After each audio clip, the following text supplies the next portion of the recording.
Welcome to our fifth video on the series discussing property development. One of the biggest challenges you'll face in any development is dealing with the local authority. And make no mistake, dealing with the local council is indeed frustrating from time to time. In this video, we will start by assessing the duties of the local council and their role in the town planning process. The Town Planning Department at the appropriate local council is established to provide general advice, enable preliminary planning meetings, accept town planning permit applications, and facilitate all matters applicable to the town planning permit process.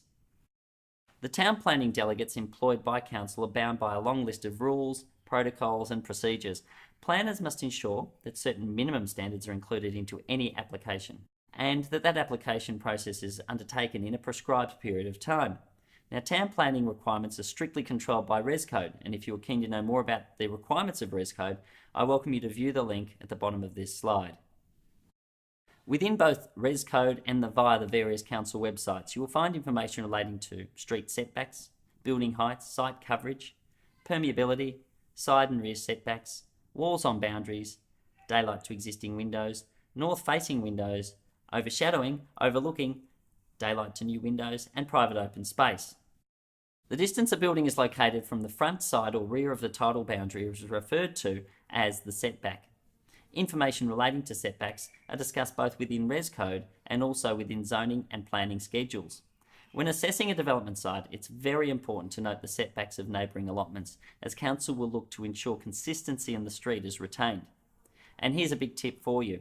It's certainly well worth learning how to do a preliminary sketch of the proposed site, like the one shown on this slide, noting as many measurements as possible. This will be valuable for you when you communicate with your architect or draftsperson. In fact, they'll love you for it.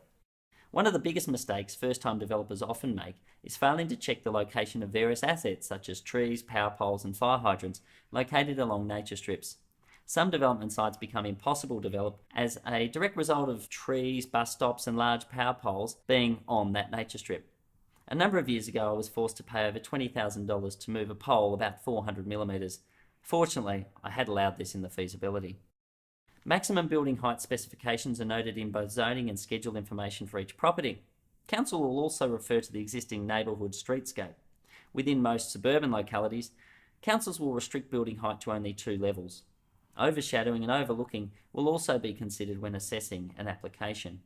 Typically, each level is required to be recessed to its smaller form when compared to the level below it. In other words, each level you go up, the smaller that floor area becomes.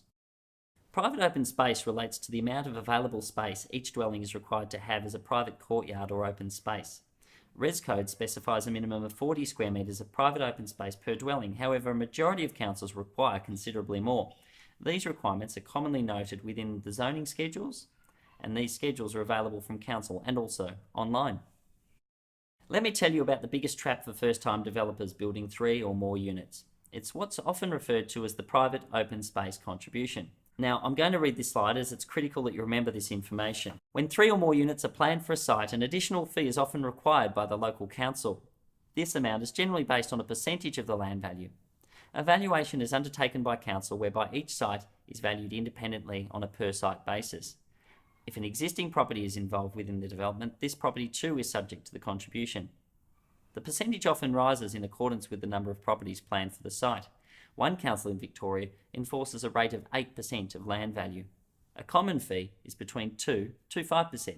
Before you undertake a development that's affected by the private open space contribution, please ensure that you are familiar with the specific percentage that particular council enforces. Often councils will not disclose this information until much later in the development, so it's very important that you ask them up front. Landscape plans are required in the initial application process, and strict landscaping conditions are usually noted in the planning permits.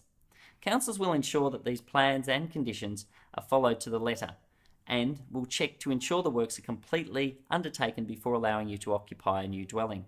Landscaping bonds, that are often refundable, may be required by some councils, so you need to allow this in your budget. Aboriginal significant zones. If your property is within an ASZ, or you're looking to build 3 or more properties, you may find yourself being required to pay a consultant who will be engaged to write a report about that site's history and its relevance to the Aboriginal people. Some sites may even require you to have an archaeological dig. Some developers I know have spent thousands of dollars dealing with Aboriginal significant zones. For more information about ASZs, please refer to this website. Andrew Long's team have been very helpful in explaining the impacts of ASZ. Please call them if you'd like to discuss your particular site. Further information has been compiled for you and is available for free. If you'd like a copy of this publication, simply write or phone us today. Thank you for watching. If you'd like to find out more, visit melbournepropertytalk.com.au.